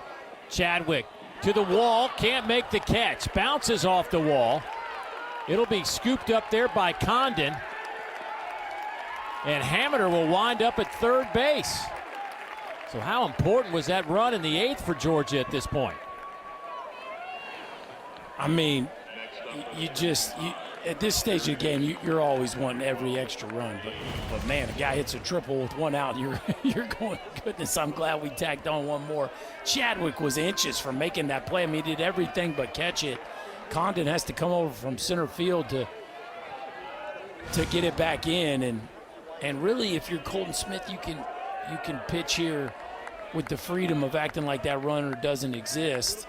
But with Gage Miller, you have got to be careful. I mean, it's not Condon level hot, but this dude is red hot. Up and in. Gage Miller. A home run in the 1st, a home run in the 3rd. Popped up in foul territory in the 5th, grounded out his last at-bat.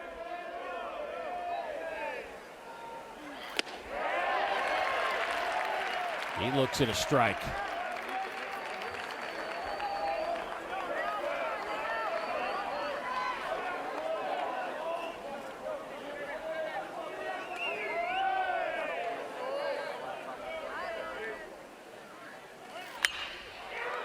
High in the air. Playable for Chadwick. Runner tags. And Hamiter will score to make it a 1-run game, but there are now 2 outs.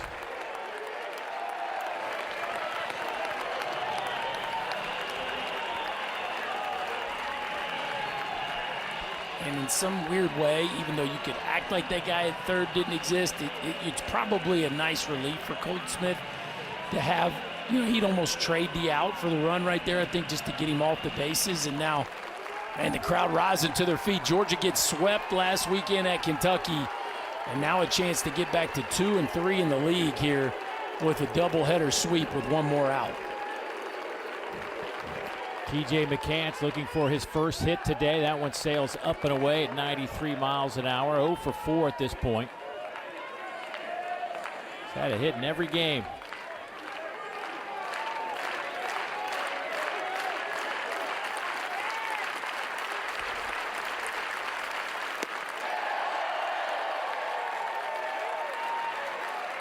Well, his boys rallied to get him another crack at it. What a story this would be to extend his hitting streak. And don't forget, the robbed home run, right, by Carter in the first is now the difference in this ball game.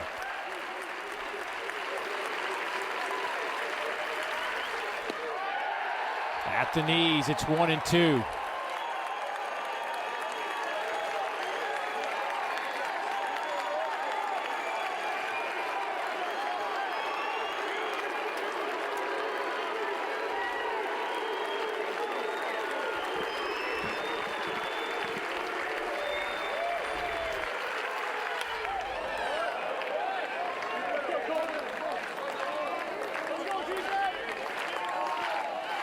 Come back with another breaking ball. I bounce it. Yep, I'd throw another one. I'd back foot that thing, try to wrap it down and in, and make sure you bounce it.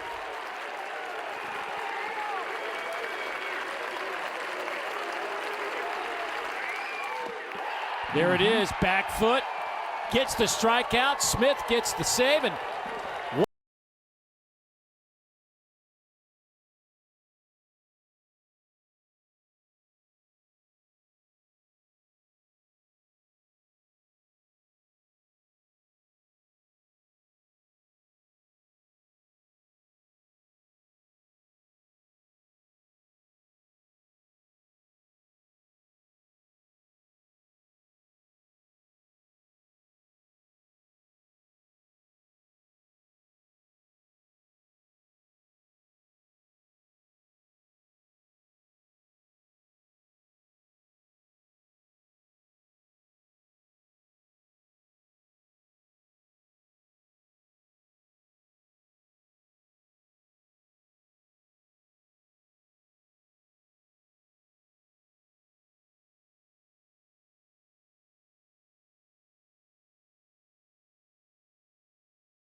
fast up without gas getting flown. Lost in the darkness, can't find my way. My heart's gone missing, led astray. The depths of sorrow, I search in vain for the pieces of my heart lost in pain. Where did it go? I ask in despair, in the empty echoes. No one's there. I wander aimlessly through the night, hoping to reclaim what once was right. My heart's been lost in the shadows of doubt. I'll find it again, I'll scream and shout. Through the trials and tears, I'll never stop till my heart is found and the pain drops home. In the silence of the night, I hear his call, a distant whisper through the wall. I follow the sound with hope renewed, knowing deep inside my heart's imbued with strength and courage. I'll forge ahead through the darkness where my heart has fled. For in the depths of despair, I find my light and reclaim my heart with all my heart's been lost in the shadows of doubt. I'll find it again, I'll scream and shout. Through the trials and tears, I'll never stop till my heart is found and the pain drops home.